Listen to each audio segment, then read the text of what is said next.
next we have Matteo Bologna, who's going to come up on stage. Matteo's a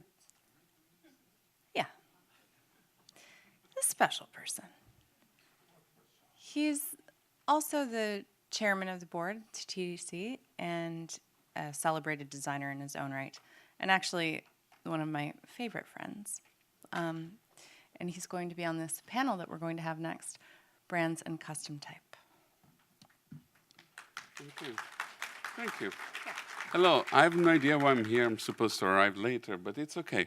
It's fine. I think, so what is going to happen now, we have we're going to talk about brands and custom type. We're going to have 3 representatives of very big corporations that are also maybe type nerds because they hired people and companies to make typefaces for their companies so that they can have very unique faces, give unique faces to their companies. And I think now it should be the turn of one of them speaking. And he's here. We're going to have, from IBM, Sephora and Chobani, we have Mike Abbink. I cannot say your name ever. Abbink. Tyler Smart. And, okay, this is even more complicated to pronounce.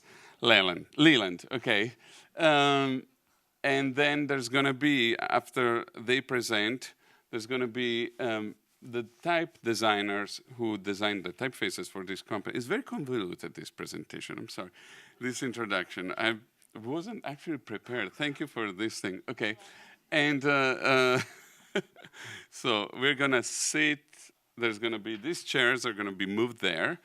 And we're going to sit on the chairs. And this lady here is going to ask questions to us. Does it make sense? Is it? Okay, can. So I think without further ado, we have IBM. His name is Mike. It's not IBM. Yeah, I don't want to be IBM. It's too big. Thanks for the intro. So yeah, the making of IBM Plex. Before I get into it, I just wanted to lay down a little groundwork. I started at IBM on the brand experience and design team almost 3 years ago, and one of our first conversations was typography and also our point of view on design. And so after lots of hours of discussion and trying to identify what we can do as one of our first kind of statements being a new team at IBM, we realized that making a typeface would elevate the conversation of typography and have great global impact across all of IBM by introducing a new typeface. And one, it would also spur the conversation about having a point of view on design and starting it at typography. So, actually I'll use this device. So yeah, making a typeface at IBM is a pretty big undertaking. Obviously, you need a set of goals. Contemporary, legible, functional is like, yeah, if we can't achieve that, we probably shouldn't be undertaking the job of a typeface. So we really concentrated on how do you make a typeface that's uniquely IBM, and how do you kind of capture a point of view in a typeface. And then, of course, there are the giants of IBM and the legacy that's there that you can't help but think about. This guy gave me nightmares. This is Watson, founder of IBM. And, of course, his most handsome, debonair son, Watson Jr. So how do you please these guys and the legacy that they've kind of created? And also, Watson Jr. brought this guy on board, Elliot Noyes, who was an amazing designer, curator at MoMA, and of course into the zeitgeist of modern design, and helped transform IBM into the modern kind of design-oriented company that we know, bringing the likes of Saarinen, the Eames, and of course Paul Rand. There you have already some systemized thinking with the logo, great use of just color exploration.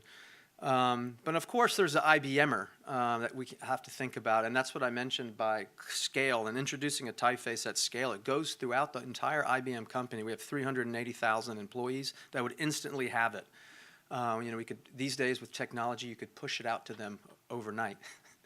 So anyway, what's great about this image and me just kind of thinking about the IBMer, which is a long-standing at IBM, is you already see these amazing 3 letters that we all know in solid form here, so you really get to see some of the distinct qualities. So it's a no-brainer, right, to build a typeface for IBM and, of course, look at these 3 great letters. So yes, that's a given.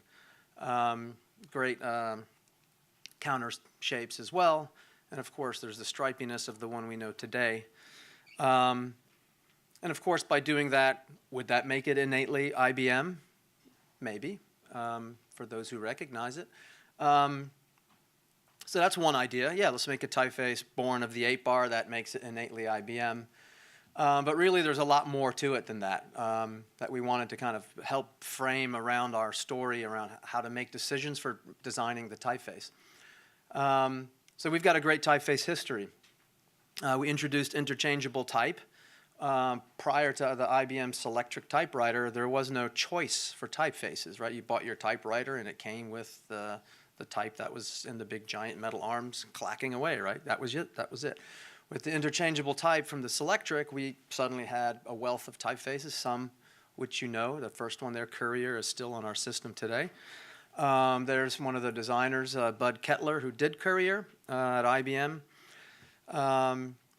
And overnight, you know, the Selectric was a sensation at a global scale. And even our advertising didn't push the design of the typewriter so much. There it is on the bottom, a little tiny thing. You can barely make out what it looks like. But look at the object that delivered the typeface for you is like ginormous. And it says, "A new way to write." And here's another ad where you know, it's got all the little golf ball, that's what they called them, and it has all the typefaces kind of spelled out underneath in different kind of statements. And again, what's the hero in this ad? The golf ball, which delivers the typefaces. Anyway, great history there, a lot to look at. We've got an amazing set of catalogs with amazing typefaces. So all this history around type is something we could not ignore. Look at that cool little box. All your little typefaces in there. Boy, has it changed today. But anyway, we also have this long history with some of our own corporate typefaces, like Bodoni, which we've used for over 50 years, carefully chosen also by Paul Rand, because it has some of the same details that the logotype had. It has those kind of flat interiors inside the O, those vertical interiors against the round outside part. It's got, you know, skinnier slab serifs, but again, slab form. So it was like an elegant version that would go very well with the logo. But starting out, we knew we wanted to make a sans serif, but which influence, you know? So we kind of thought, are we humanist? No, not really. So kind of Gil Sans and humanist. Nah, we don't want to make something like that. Do we want to make a geometric font? Nah, it's probably not workhorsey enough and probably wouldn't work well across all the things that we make and do. Certainly we don't want to make another neo-grotesque like Helvetica, because we would never outdo Christian's version and graphic and all the other basically Helvetica versions we see now that are all amazing. And we certainly don't want to create anything trendy and that would kind of, over time, you would just go, that was like 2015, who cares?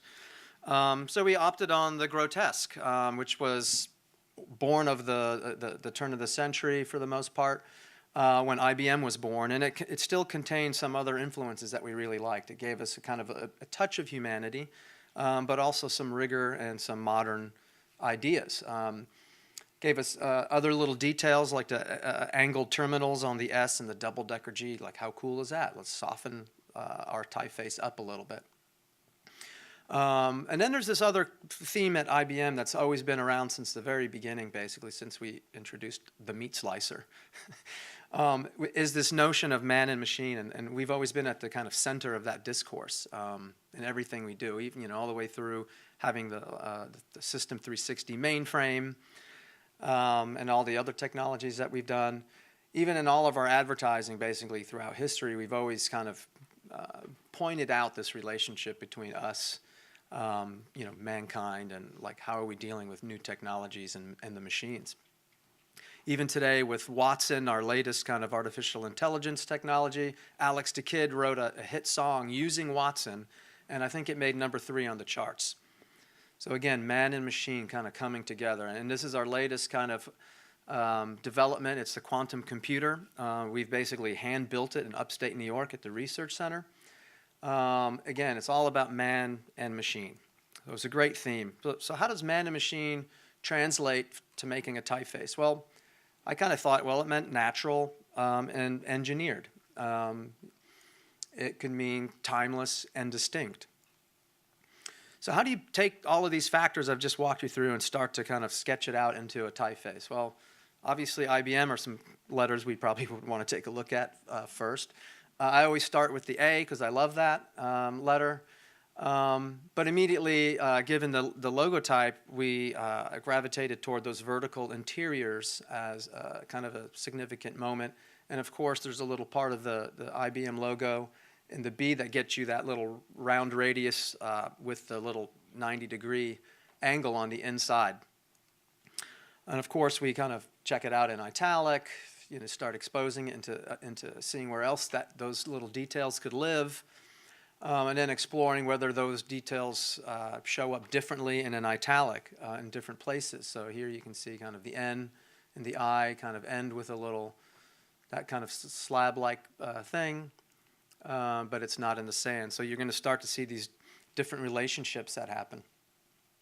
But this letter kind of sums up a major theme for us that sits at the center of the design and kind of became our guardrails, and kind of we would kind of argue about when are we making the right decision or this kind of decision. But it's this whole notion of man and machine and kind of the natural kind of things you might expect in a typeface, those natural strokes.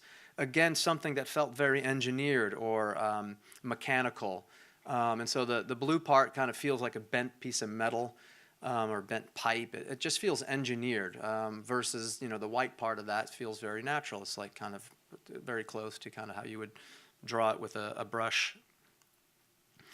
So again, blasting it through other letters, you start to kind of get a feel for this balance between the mechanical bits and those little IBM-y kind of details from the mark and this notion of natural and engineered. Of course, the counter shapes become very, very important because they're not like your natural oval or perfect circular shape that you see in counters and most typefaces. It's a very engineered kind of shape. It's similar to these kinds of things, right? These are very classic IBM items, and we started to just realize that shape is very engineered, and it suits this whole engineered concept. And it's in a very important shape for us. So all the the dots and periods and Plex, the typeface, kind of have this engineered shape, these little vertical sides. And I just wanted to make a really large period to show you guys today. So yeah, and then we named it Plex, which we felt also was very appropriate. All these parts I'm talking about, Plex is basically components of whatever sits in front of it, like duplex or triplex, and IBM Plex means it's the typeface's components of IBM. Now you set words with it, and you start to see, I think, those distinctive little parts start to make their appearance, and it becomes kind of distinctive, especially if you see it against the logo type, right? That's always present as well. But all these other ideas have kind of helped us craft and the whole sequence of decision making around each and every letter, actually. So I'll zip through this because I'm probably running out of time. But of course, weights, exploring how those details change. Like the thin was a very dramatic change from seeing it in regular and bold, because now those radiuses are much tinier, and so the effect of that radius with the 90-degree corner it's much less obvious in this, but yet it yields kind of still a very distinct moment. What's interesting is that these details come to life at more display sizes. So when you really want to kind of see the words as a visual thing, those details kind of emerge, and you recognize them, and you can kind of identify them. But at smaller sizes, when the typeface has to kind of function as a real workhorse, as text, long form, short form, whatever, but real small type and reading, all those little bits go away, and they kind of blend into the text. So they don't bother you. Like the little tail of on the L becomes very functional at small sizes, and you don't quite see the kind of engineered detail that it has until it's kind of larger.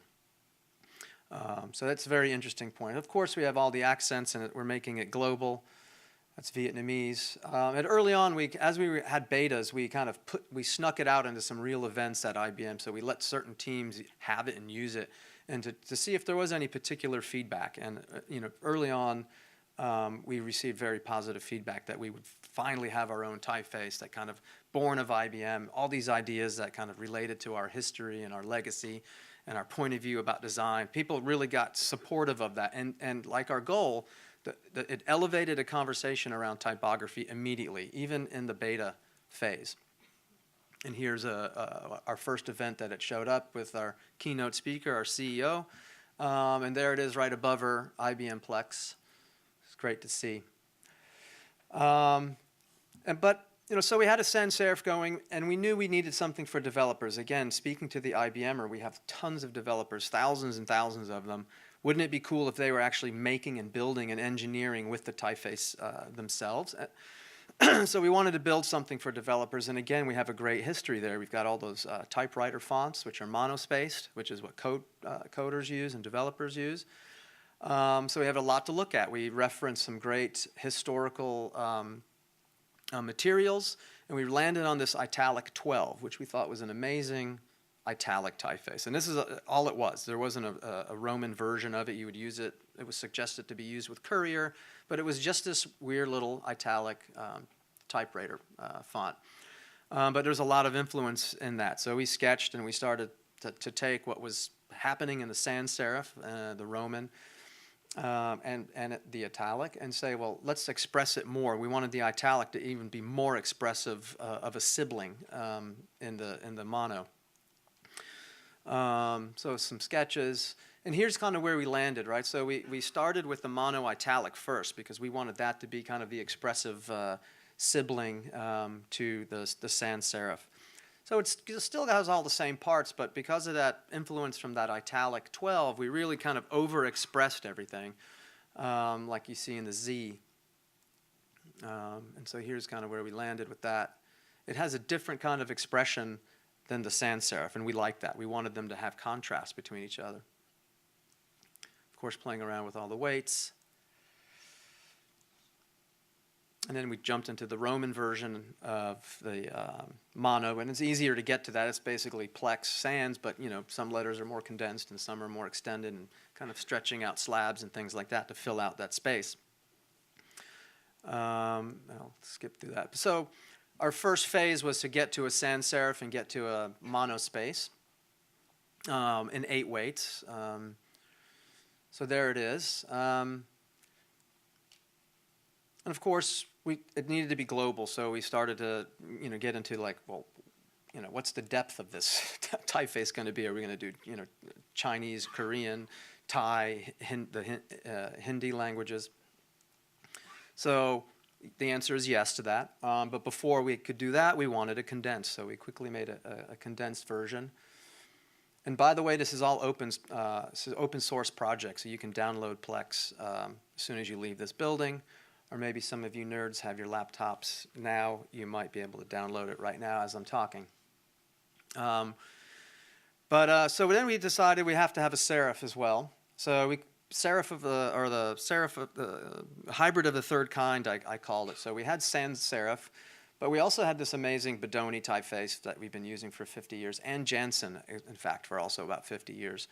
These have been our serif typefaces at IBM. So we looked at what we loved about each and every one of those. So for the Bodoni, we really loved, of course, the vertical interiors. The ball terminal we thought was a cool, another kind of mechanical bit we could look into, and what would it mean to engineer that ball terminal and have an engineer hat on versus a typographer hat.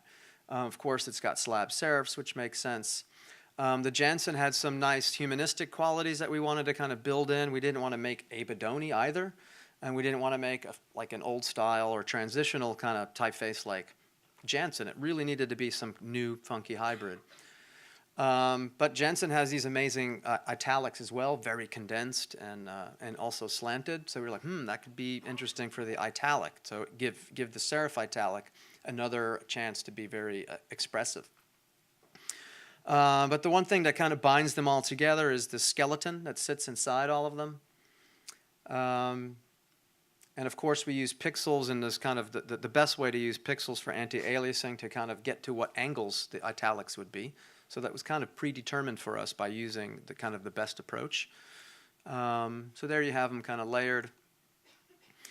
But here's where we ended up with the serif. So you can really see a lot of connection because of that skeleton being the same. That kind of really condensed italic from Jansen shows up.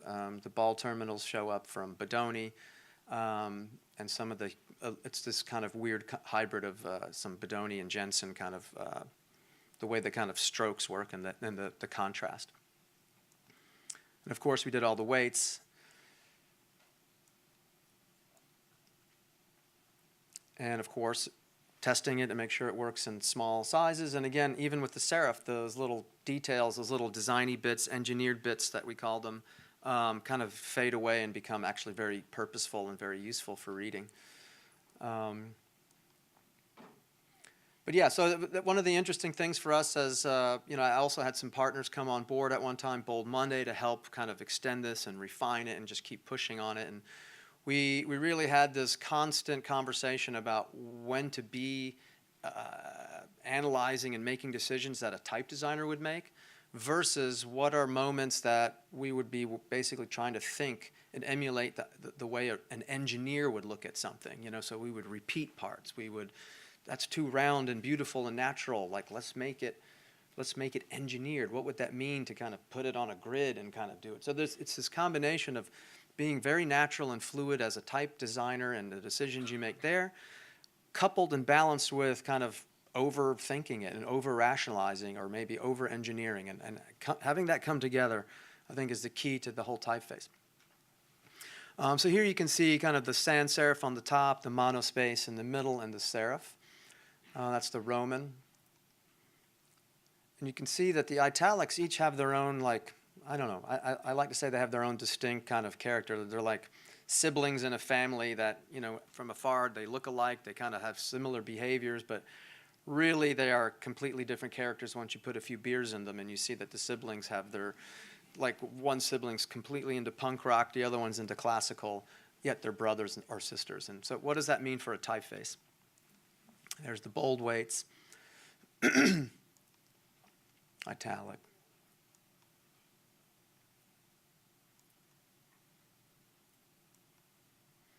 So Mega International. So we've got Cyrillic going.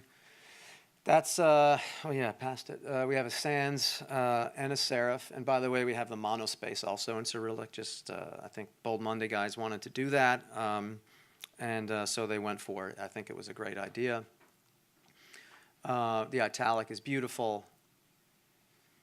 And again, the non-Latin scripts are also taking and pulling from the details, but again, they show up in very different places. There you have the Russian in the back with the Latin, and then there's the serif. And already we've begun sketches for Hebrew. This is well underway. Look for this in June, early June. It'll be available. It's looking amazing. Greek.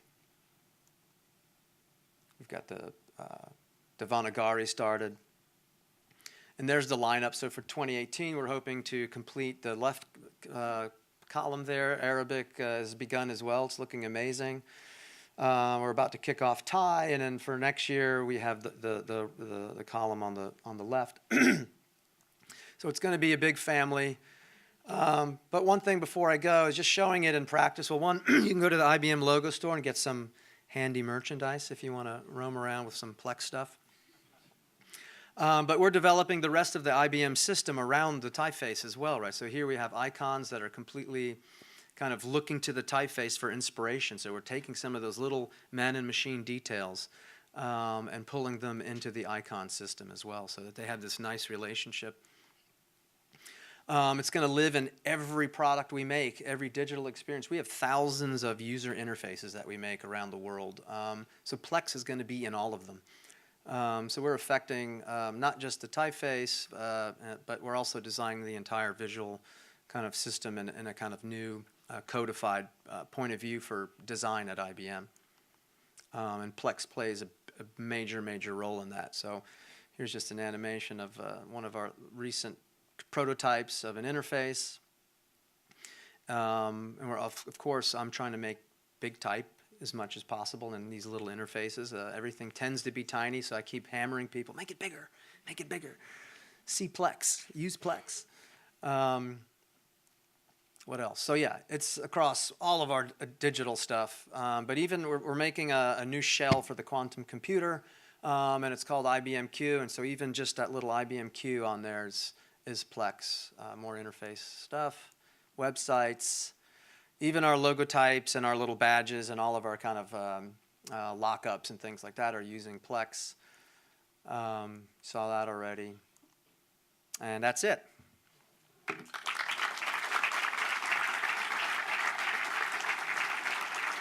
Where do I go now? All right, I'll go down.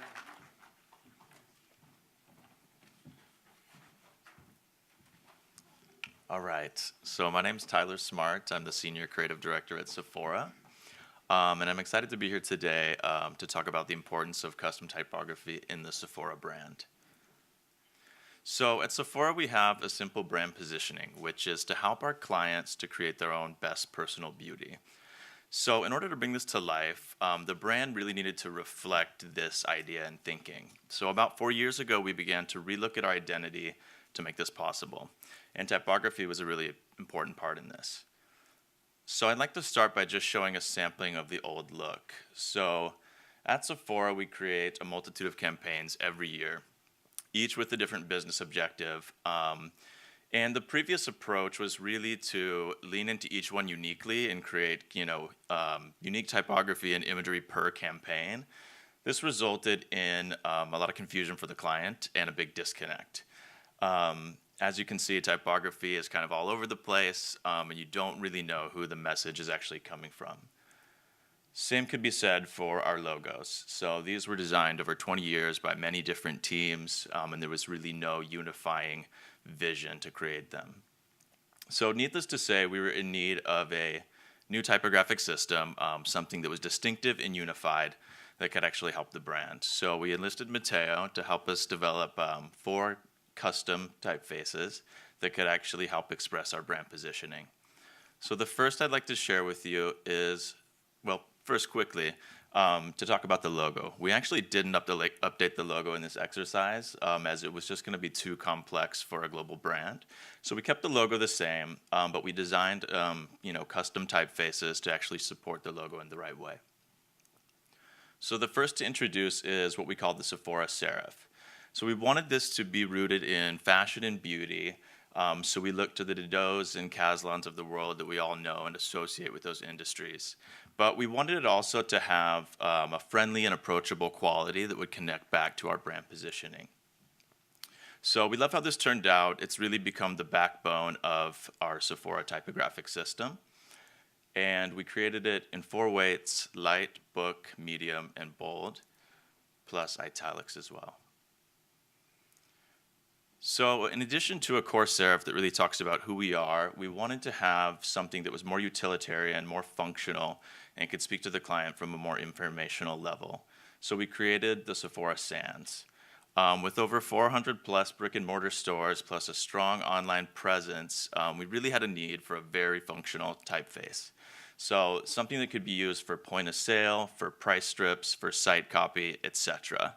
And although our focus was function for this one, we wanted to make sure that it still had some personality and reflected who we are. So Matteo gave it some good hints of personality as well. So this we created in 4 weights: light, book, medium, and bold also. In addition to a serif and a sans, we had a need to communicate with the client in a more personal way also. So we sometimes refer to the brand as a beauty editor friend, and we wanted to bring this voice to life through typography. So we created the Sephora editor script. The goal was to make something very personal, but that could also feel confident, like the penmanship of somebody who really knows what they're talking about.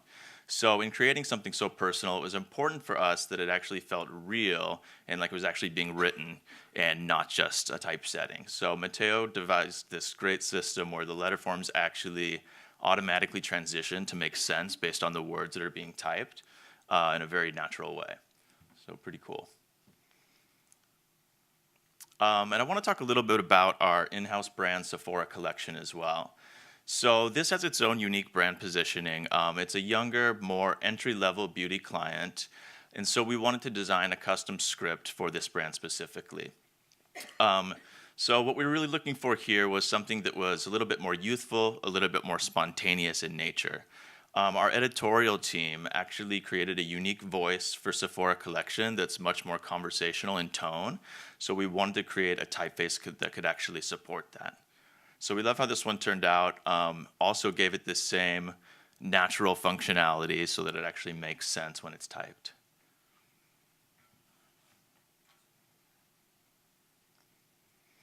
So I want to bring you guys into the kitchen a little bit in terms of how we actually created these scripts. So it was important for us to find somebody with the right hand to communicate our brand voice properly. This just so happened to be Matteo's girlfriend at the time. So we actually commissioned her fantastic handwriting and created an inline skeleton for each of the glyphs. Then with a custom plugin, digitally recreated the strokes, and out of one skeleton, we're able to generate 2 script fonts. So the Sephora Editor and Sephora Collection. So pretty cool. This just shows you the system together. We love how they play together and how they complement one another. And so now I'd just like to show some examples of how this custom typography has actually transformed our brand. So I'll start with logos. This is actually the redesigned logo for our loyalty program, Beauty Insider. So you can see that it actually brings a much more sort of inviting and approachable feel with the new typography. We also designed a system of logos for our in-store services offerings. Updated the corporate collateral as well, and this is a good example of how the new typography actually plays with our brand codes, such as stripes and the Sephora logo. And this next campaign is our most recent evergreen branding campaign. So this is based around the idea that beauty is not just one way, but it's really yours to define. And the new typography really communicates this idea really well and supports our brand tagline, "Let's Beauty Together" also. This next campaign is focused on lip, which uses the serif in a bold yet elegant way, and then a similar typographic approach for the eye category. This one actually shows how we brought in the Beauty Editor script in a personal way to bring that element when saying, "I am pretty magical." And for hair, we created an impactful empowerment message around owning your own curls. For skincare, the typography took a little bit more of a disruptive approach, knocking the serif out of the white bars and then intentionally placing them over the images. So you can see that as the imagery evolves per campaign and per business objective, the typography sort of serves as a wrapper to keep the brand consistency. These next few slides are from our most recent holiday campaign. So we actually had the pleasure of shooting a diverse group of our own store employees for this campaign, which was a unique idea for a beauty brand. And the serif was used here to actually highlight their own personal beauty messages throughout the campaign. And then Sephora Collection takes on a more youthful approach, and the typography actually complements this more conversational tone. So just a few examples of how the typography actually plays in the stores, from large-scale executions such as window banners and clings, to more in-store executions such as toppers, end caps, point of purchase, light boxes in the stores.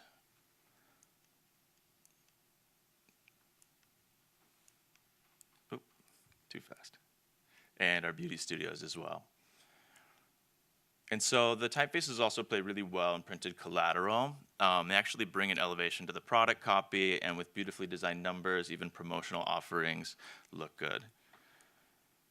So it really supports the product in an elegant way across multiple categories.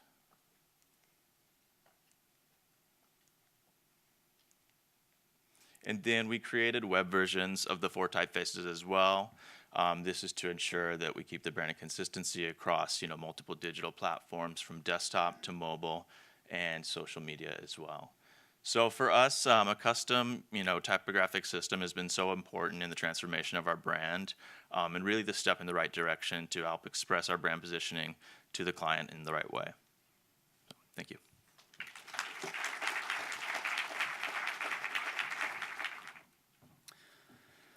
Moving along. My name's Leland Maschmeyer. I'm the Chief Creative Officer of a yogurt company called Chobani. I've been there about a year and a half, and in that year and a half, I've been able to build a team, and with that team, overhaul the Chobani brand. In fact, some of the teams here, I've seen some of them walk in as we've been talking.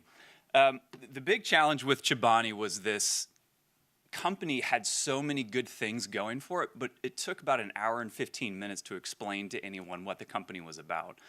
There were so many different types of story, from social and cultural stories to craft stories to origin stories to political stories, and it was just, nothing was really kind of hanging together. And so this presentation is ultimately about the typeface, but the typeface is one of the most important characteristics we used in kind of isolating what the Chobani story was and trying to make it feel bigger than yogurt, inclusive of yogurt, but really embrace all the different things that Chobani stands for and what gives the company energy in many people's eyes. One of the things that I love to do, and one of the reasons why I really like the title of this conference, is that type drives culture. You can also say the reverse, that culture drives typography. And anytime I start work, I always try to think about the biggest context possible, and that's a cultural context. And when we think about food, food really falls into 2 narratives. One is food as commodity. You could also call it food as technology. And that goes back to the 1940s, when post-World War II, all this infrastructure had been built up to produce army rations to feed the troops out in Europe. And with the government no longer funding that, the question then became, okay, well, we have, as big food companies, we have all this manufacturing ability to produce army rations.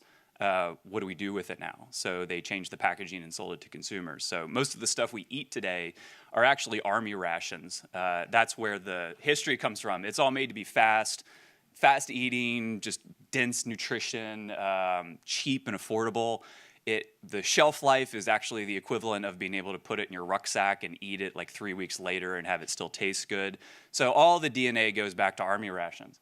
The other is more of a rejection of that and saying, food is not this technology that needs to be engineered in a lab or in an industry. It's something that we can pick from a tree or pull from the ground. And so this is more of a conversation about food is real. And the funny thing about this today is, while it seems very common to us, if you told a food executive in the 1960s that, the average consumer in Des Moines, Iowa would care about the food supply chain and what the chickens were fed before they chose your product, they would laugh you out of the room. But today, people deeply care about that, because what they're seeking in that narrative are these ideas of food is safe, it's pure, there's virtuousness to it, there's honesty to it. And that's why so many of these political ideals about organic and non-GMO and free-range chickens and grass-fed and stuff like that are wrapped up in this narrative, because it's ultimately about not just the purity of the body, but the purity of the values that you stand for and are supporting in the world.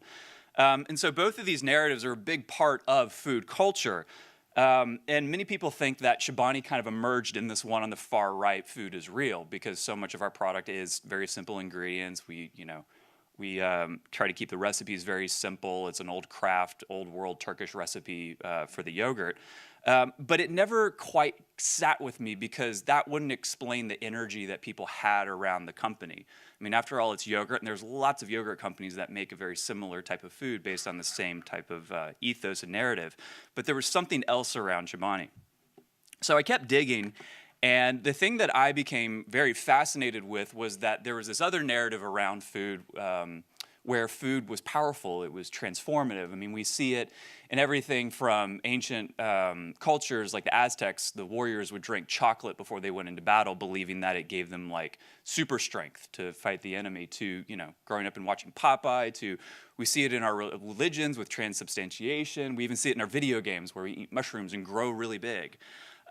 What's also interesting is, and this is something that I picked up from Emerson, learning about his biography, but he would often, you know, really delve into words and what words were impregnated with, what the ideas were. And, you know, if you look at a lot of the language that we use around food, it speaks to this idea of transformative powers as well. You know, we talk about miracle herbs, things that can really cleanse the body and save you. We talk about aphrodisiacs, things that can help you fall in love, or probiotics, these little creatures that live in your stomach and make you healthier. I even love the notion of soul food, that it's not just your body you're feeding, but it's your soul that you're feeding as well. These are extra nutritional qualities about food, and almost transcendental qualities of food that almost make them feel magical. And even if you think of cooking, I mean, in trying to defamiliarize ourselves with this, cooking is the act of using the core elements of the environment and wielding them to your power to transform things into stuff that is edible. I mean, I love the idea that, you know, you walk into a kitchen and you're commanding the core elements and using them in an interesting way. I mean, that's almost a magical type of conversation, but we've made it seem functional and transactional. What was particularly interesting about this approach to the narrative was that this idea of food as magical kind of came up with me with the question of, well, to what end? And when you look at a lot of cultures across time and geography and religion and so on, there's always some sort of core Edenic story in it. Obviously, the Christian religion has the story of Eden. The Greeks had their own version of the Garden of Hesperides. I can't ever say that properly. But even in Asian cultures, you have the orchard of the immortal peaches where you eat it and you live forever. And what was so fascinating about this was that these were all narratives where humans were rooted in culture. It was democratic and opening, and it was all centered around magical food. I mean, the interesting thing about the Garden of Eden is that there was a second tree where it actually sprung forth all different types of food, not just the tree of knowledge, it was the tree of life. And the tree of life had all these different types of fruits that you could buy, and it fed everyone in the garden.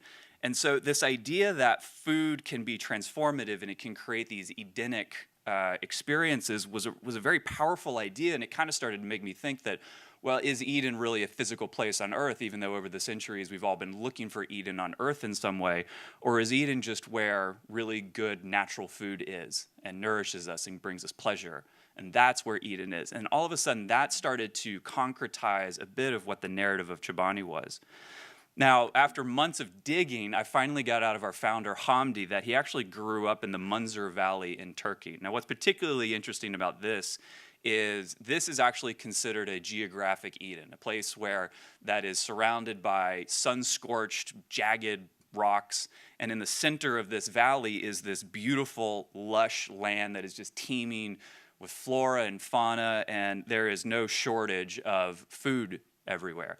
Now, I don't have time, but the interesting origin story of the Munzur Valley is that there was this magical shepherd who had magical milk, who spilled it on these jagged, rocky, sun-scorched cliff sides, and all of a sudden from it sprang water, which then fed the valley below, which led to this Eden. So yet again, there's another narrative of food creating an Eden.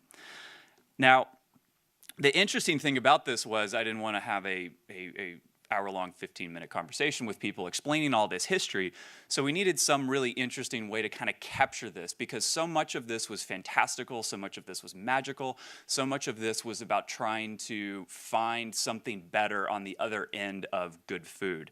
And as we were going through this process, one of the people on our team put up this phrase on a board to describe a collection of imagery that the team had found. And I fell in love with it the first time I saw it, because what it did for me and what it did for all the work is it landed this story not in mythos and not in religion and not in sort of academic arguments about the symbolism of food, but it landed it in a very simple idea of a fairy tale. The idea of good versus evil, the idea that there are magical talismans, magical potions that can create good in the world, and that there is a hero trying to fight to make something wonderful happen at the end of that story. And in many ways, that sort of embraced everything that Chobani was about. Internally, there's this conversation of good versus evil, sort of like the small food companies leading a revolution against the big food industrial companies. Even when people write about us online, and I'm genuinely not making this up, they talk about us in the language of good versus evil. People talk about buying us in protest of the Trump administration. People talk about, how every time you buy from Chobani, it is funding for the greater good of mankind. And if you go down that route, it can get really preachy really quickly, and we really wanted to avoid that. So this happily ever after kept it in this language of storytelling. It kept it in this language of inclusiveness. It kept it in this language of optimism, of what you're moving towards rather than what you're fighting against, and that was very important to us. And it also worked really well with these Edenic pastoral metaphors that were at the heart of the brand, but also this larger narrative of food as magic. Now, what was really interesting was when you looked at the actual packaging, none of that came through. This packaging was done years before I had come by, and it's kind of been Appleized in that it takes the design aesthetic popular with technology and applies it to food. And, with these sort of bleached whites and these very pulled back colors and stuff, it all felt very industrial. It was very serviceable and effective on shelf, but it wasn't really connoting what the brand stood for. And it was among the many reasons that there was a sort of a fragmented perception of what the brand was about. And punching in even closer, the typeface that was chosen was created by Grant Hutchins in 1991. It's called Broadband. As you can imagine, it was created as a technology typeface of the period. So yet again, didn't really make sense for a brand that was all about nature and magic and fairy tales and so on. And it was very machine refined. I mean, the perfect geometric structures of this didn't make sense for a product that also prided itself on being crafted in an old world recipe. The other thing is we used NutriFace at the time I joined, NutriFace 2 as our main typeface. Again, a beautiful typeface that Christian had designed, but it didn't really make sense because it's designed to, it's an architecturally influenced typeface created specifically off the work of Robert Nutra, very famous and very important modernist architect.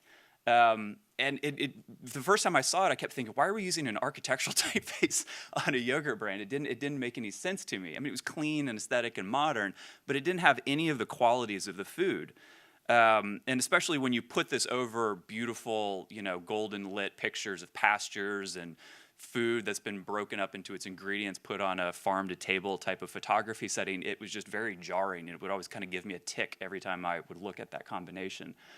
So I knew we needed to evolve from the idea of simplicity being modern and sleek into this idea of simplicity being innocent and wholesome. And so one of the places, knowing that we had this kind of fairy tale vibe to the brand, one of the places that I wanted us to go and really look at for inspiration was old fairy tale books. I mean, this is a brand that has to both feel modern and present at the same time. It needs to feel familiar and have a slight nostalgic vibe to it because it does come from that craft and old world recipe and that Munzer Valley legacy that Hamdi grew up in. So we really wanted a typeface that felt like it could have been found in a book of fairy tales in your grandfather's attic that he had when he was a kid, or your grandmother's. And so we just started doing an analysis of all these different fairy tale books. And what we started to notice was just these really wonderful and genuine kind of gestures to the typefaces. They were quirky, they weren't consistent, they weren't engineered, they were painterly and they were imperfect. And that started to become a quality that we really wanted to invest in everything that we did. And it's one of the things that I love about working on our brand right now is that imperfection is actually an intentional aspect of our brand. It's a way of saying that we are not refined, we are not engineered. And in fact, the big narrative that we have with the typeface, with the illustrations, with the packaging design, is that everything that we make is exported from Happily Ever After. That it is made by the people who live in Happily Ever After, which means they don't have the most up-to-date machinery. They don't even know how to work that machinery. And in fact, most of what they do is done by hand with attention and love, and they didn't go to, grad school to learn how to do typography or color theory.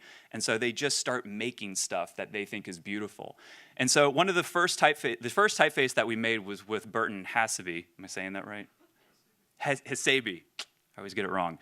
And this was for our logo type.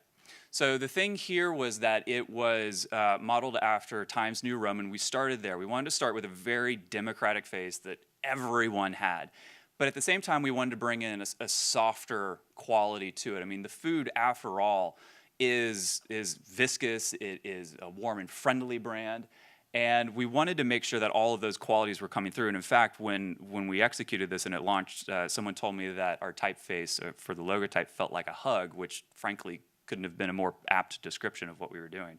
But the typeface that we created here was Chobani serif. So this is made to be display and text and really carry the stories. And we only did it in 2 weights and in an italic. Because we wanted to keep things really simple. We didn't feel that we needed to go all the way into it because, again, if these people were making it, they were making it for the product as opposed to a big family of faces. And so this is really defined by very large X height. One of the things that I love about it, and I'm just going to move through this fairly quickly because of time, is just the variation in it. I love the ball terminals. I love the references to Windsor and Clearface in this that just give it that personality that we saw in everything before it. There's an openness and a brightness to it. There's also an innocenceness to this. And I love the inconsistencies in it, in the way that we treat terminals differently, in the way that we treat the serifs differently. The tail of the Q has a sense of craft to it. And it works quite well, in my opinion, in a lot of different contexts. And again, similar to what Mike was saying about Plex, as you scale this up, you start to see more of those characteristics pop through. And so this is just one example of kind of bringing this to life in a storytale kind of quality. We threw an event as part of the brand relaunch. And so much of our storytelling voice as we talk as a brand is through this idea of story. So this was a particular execution where we adopted the framework of Once Upon a Time to tell the story of Hamdi and how he came across this old dilapidated factory in upstate New York that nobody wanted and saw that he could make magic with it. And so he pulled the dust cover off and all of a sudden things started to light up and wonderful stuff started to happen. This is going back to the typeface conversation. So the actual we created a single weight typeface for this one as we moved away from broadband in the typeface. And again, warm, approachable, based on Times New Roman, has a lot of weight to it because one of the things that we needed to make sure that we did at the shelf was people navigate the shelf by brand first. And I don't know how many of you are yogurt shoppers have really spent much time analyzing it, but the shelf is huge and chaotic. There are a huge number of SKUs competing for attention, and actually the shelf facings are very small. So we had to make sure that the word mark had weight to it so that as it was on this tiny little packaging, you could see it from 10 feet away and know exactly where on the shelf to navigate towards. So we moved from this into this, and this became the face that we used on all the different products that we use, from Flip to a product that we call Smooth Yogurt, which is our non-Greek. We even use it in our cafe. And there's a big, beautiful sign attached to our Twin Falls factory right now that looks fantastic.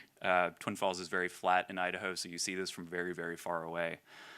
Most of the application of this, because we were trying to maintain that innocence, we kept it in a very romantic, classical layout. We weren't being too dynamic with the typography because we figured people who lived in the land of happily ever after wouldn't. They would keep it very straightforward. And so, just to give you an example of the packaging, I mean, there's a whole other talk about how the packaging was designed, but hopefully you can get a sense of how this weight sits well on that packaging and really creates that hierarchy of navigation at the shelf. So thank you.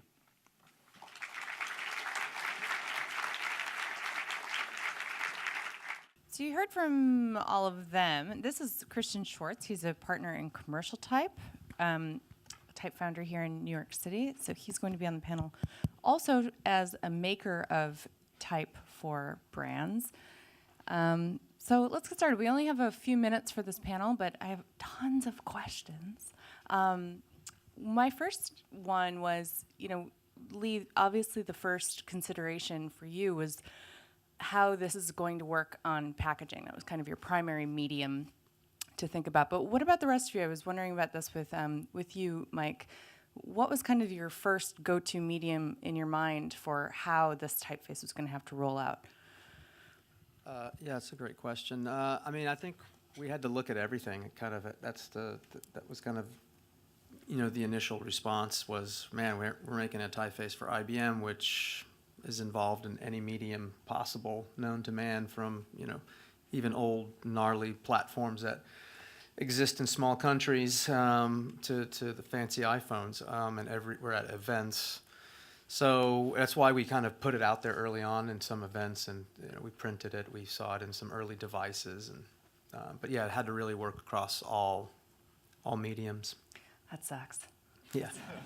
Hard to focus on one thing. Yeah. And then kind of similarly, Tyler, I was wondering if you guys were immediately thinking of like, this is really going to need an amazing italic, or this is really going to need to set in all caps first and foremost. Was there a style that you had in mind that needed to work? Yeah, I think we knew we needed an amazing serif first and foremost, and something that could also work with images. So when we designed it with Matteo, we were conscious that this would be sitting on top of photography. So we made sure that actually our thins didn't actually get too thin to drop out. But similarly, we really had to do a 360 approach, knowing that it would be in tons of places at, obviously small price points, and then large scale barricades and things like that. So the serif was probably our first kind of focus that we dove into. Yeah. Yeah, that's a good point about it needing to work over images. It's something that in fashion in particular, typefaces are kind of thought of separately from image, even though they're usually used in conjunction. So Christian, in my head, your process you could have all these clients that come to you for custom typefaces, and in my head you have this like intense survey that you ask people to get at the heart of what they need. And I'm just wondering how you do, what's part of your process in terms of making sure that not only are you addressing what their problems are, you're finding out for them what their problems are, and then also ensuring that you're going to be making something that you also like. How much of that is real, and how much of it is in my head? I think with Chobani was unique in the sense that they had done so much of this exploration of understanding what not the mechanical goals of it needs to work well in packaging, but the more kind of emotional goals that they had for where this rebrand was going, what they wanted it to feel like. And so ordinarily we spend a lot of time asking questions to sort of draw this out of people. But in this case, Burton and I really just had to listen to them. And most of it just came out unprompted because they'd gone through this intense process of discussing all of this internally and figuring out what this needed to feel like. Right. That makes sense. I think one of the things I really wanted to find out was the three of you have recreated, kind of revamped your brands. How long was it before you realized that there was real brand recognition associated with the typefaces that you'd commissioned, and how did you measure that, that people were recognizing Sephora for that typeface or Chobani for that typeface, et cetera? Yeah, I'll go. I mean, I think for us, it took probably at least a year and a half, almost 2 years, to really start to see it come to life in the campaigns. And then, I would actually, hear friends mention it to me, and you could see it start to come together, across sort of all the campaigns. So, but it took some time to actually put that point of view forward. And we tried to actually kind of, just because we deal a lot in categories like color, skincare, hair, etc. We tried to keep some kind of focus per each category, so they all felt like kind of brothers and sisters in a family, but differentiated in their own way and kind of created their own unique point of view. Do you guys have answers for these? Yeah, so for Chobani, it was very intentional for us that we designed something that had enough characteristic for it that you would notice it when you saw it, and just put your hand on the logo, and just by the typeface alone, you would know that it was Chobani. This came out in November, and it's still kind of rolling out with campaigns and stuff like that. So in our case, I don't think people have been exposed to it long enough to be able to see it in the wild, unless you're one of us in the room. But that is certainly our hope, that in a year, 2 years from now, people can just see a typeface and think Chobani. Yeah, similar for us. I mean, we've only launched the Typeface just a few months back. And today, actually, we launched our website on Plex. It's ibm.com/Plex, and you can get the whole story there. So I think what we've done is try to prepare the world for like what the story is, rather than just like, here's a typeface that just starts appearing. We really wanted to kind of present it with a story and make it open source and just kind of let people react, love it, hate it, and just go from there. But so far, it's been very positive feedback from mostly internal folks who are using it. Yeah, there'd be a lot of pressure because you work at very big companies. So you're kind of making these decisions and telling the C-suite or whomever you have to report to that, yeah, this is definitely going to change our brand and turn it around or increase sales. So as people who work for really large companies, how much of your day-to-day work is just really high-level thinking and delegating, and how much of it is like, I got to jump in and do some of this myself? I'll start. So we have a rule on our team that everybody has to get dirty. So, I mean, so my title is Chief Creative Officer, but I'm like doing very basic stuff every day, getting my hands in stuff. So, you know, and our team's not that big, and we have tons of stuff that we have to do, so we have to all do that work together. And as far as like, you know, applying it to the larger business and stuff, I mean, I think we always try to do really well to make sure that we always show a total solution rather than pieces of the solution. So the typeface would have been considered a piece of the solution rather than the whole thing. So we would always sell it in with packaging, or we would sell it in with the advertising and stuff like that. So in those forms, leadership can better understand how it helps move the business forward. Yeah, I would say similarly. I mean, Sephora, it's a big meeting culture, and there's lots of presentations and lots of people to actually align. So a lot of the time is spent doing that. But the workload is, you know, so vast that we all actually do, you know, get our hands dirty and work together. We'll, you know, sit together for hours concepting and building boards. So yeah, I would say it's a mix of both. But everybody definitely gets in there and, you know, gets their hands dirty as well. Yeah, same. Our team's extremely dirty, filthy, in fact. And no, it's been a role that I've made sure throughout my whole career that I'm always, you know, designing. And for this case, for the typeface, I had the luxury to actually probably have 6 months where that was my focus on the job. So to kind of get the concept and design a lot of betas and sell that through to the C-suite folks, which was not hard at IBM. People love stories. People love IBM heritage and, you know, legacy. And as soon as you start to kind of, you know, build a story like that, they're on board. And then you throw in the fact that it's, you know, going to save money ultimately in the end, and then they're really happy about that. So, so this is a question for Christian and Matteo.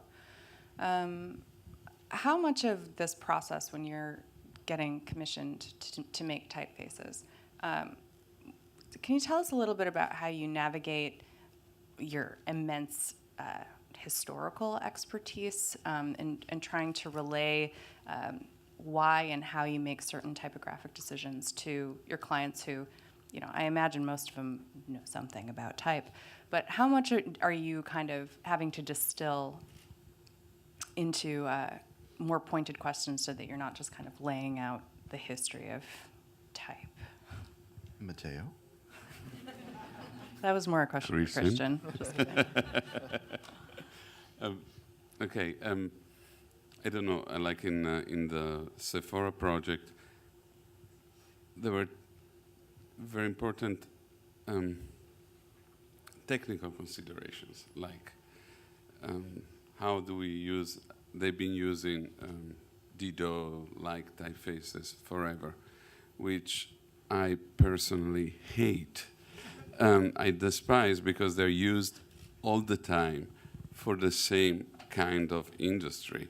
Therefore, as a company that not only designs typefaces but works with brands, for us was very important thinking about the the importance of making the font helping to differentiate the company. So, of course, we went to look at, you know, the past and trying to figure out what was done before.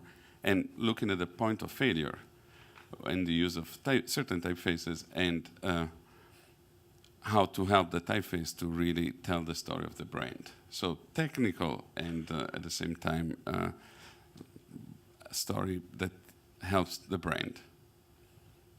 And in our experience, some clients do really want you to come in and give a history lecture.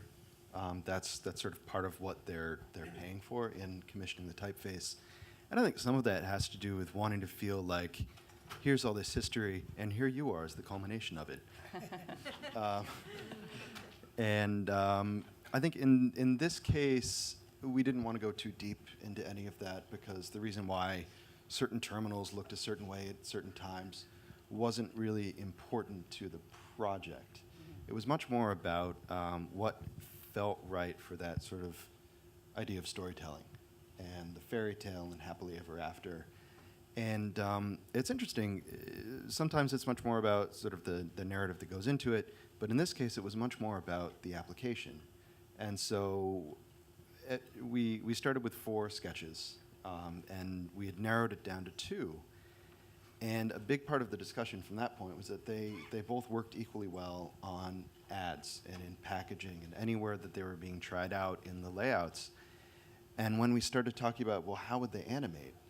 How would this work on TV? What would be a natural way that these letters would appear out of the ether? That seemed to be the thing that made the decision for it. Mm-hmm. So really, every project is different because every client has their own particular hang-ups or things that they're really, really focused on.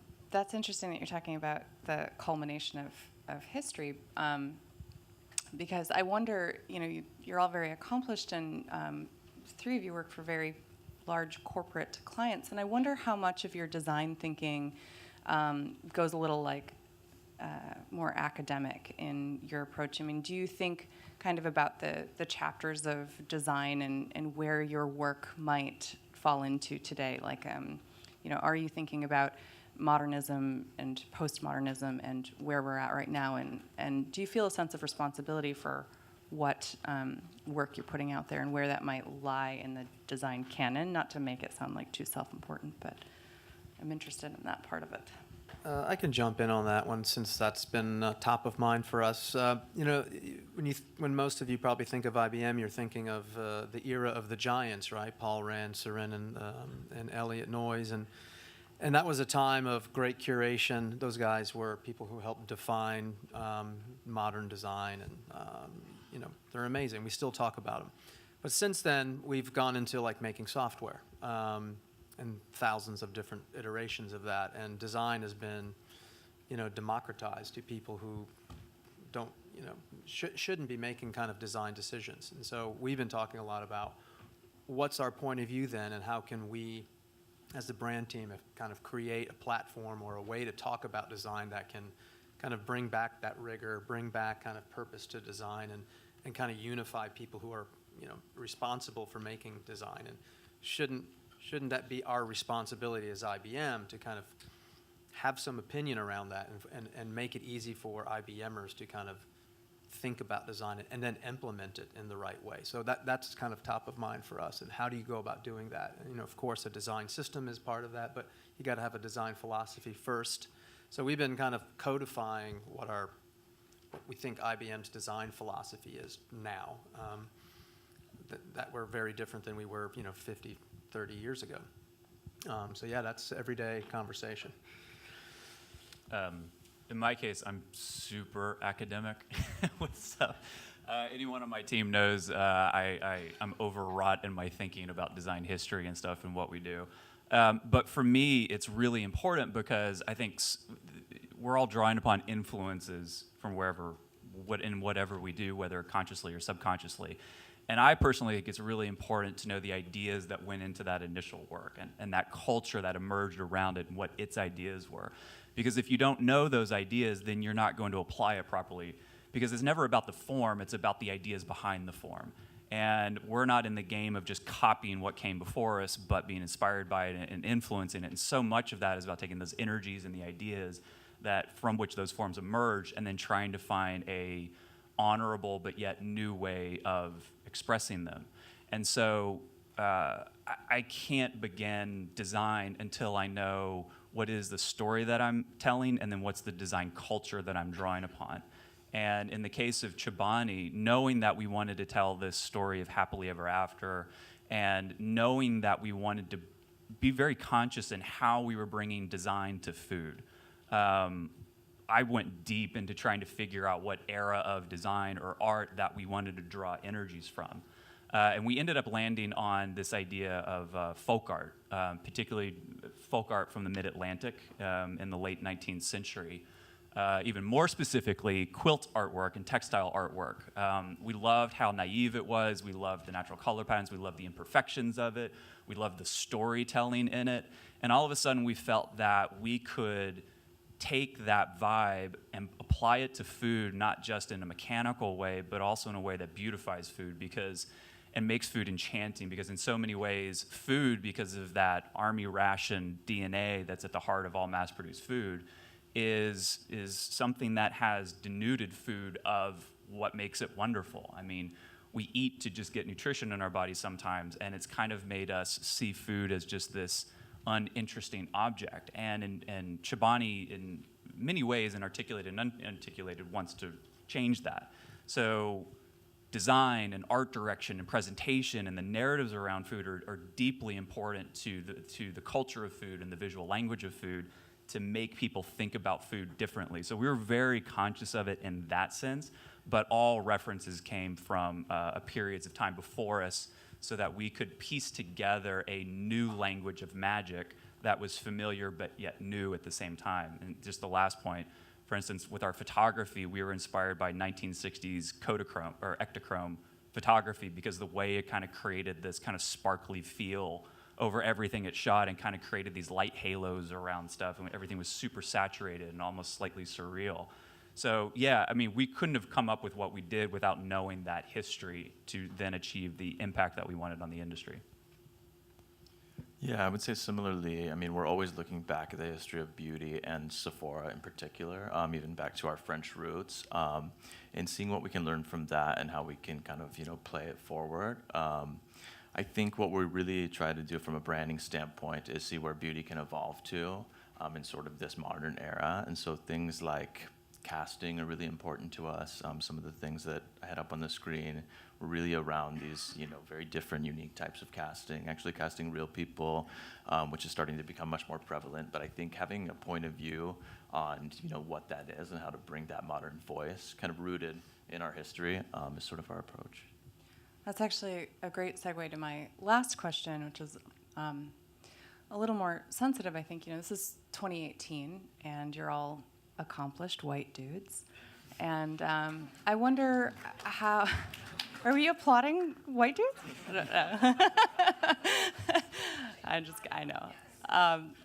And I wonder how much consideration you have to kind of inject into your daily work and the larger decisions that you make that have to consider things like inclusion and gender balance and diversity, but also other really important considerations like what is your impact from a sustainability standpoint? And so how much of that, what are you contributing to with the power that you have, I guess? And maybe just like a quick answer for those, because I was thinking about this with you, Tyler, because the photography of beauty has not historically been very diverse at all. So that seems like a good starting point for that. Yeah, totally. It's something we're very conscious of, and we really try actively to push the envelope.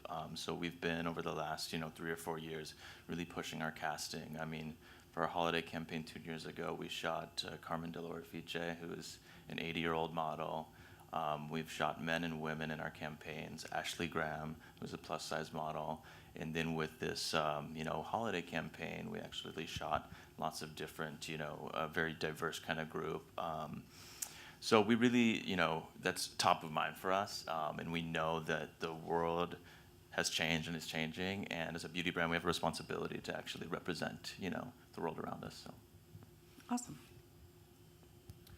In our case, I mean, I think there's, I'm a white heterosexual male, so I can hopefully make those impacts where I have the opportunity to make a choice, right? So in our leadership team, I'm the only white heterosexual male. I have people of color, women, and men of other sexual preferences in our core team who makes all the decisions on this stuff. And as we work through the work, particularly on the advertising side where we're bringing people into the narratives, having that difference of casting is incredibly important. So in this campaign that we're coming out with right now, our campaign features a wide variety of people, people of color.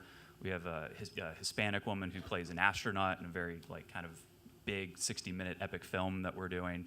So it's always a question that we filter through anytime that we're doing casting, that we just make sure that we're representing America in the broad spectrum of things, and also trying to put people in non-stereotypical stories, because I think it's not just about who you cast, but it's about the stories and the light that you cast them in.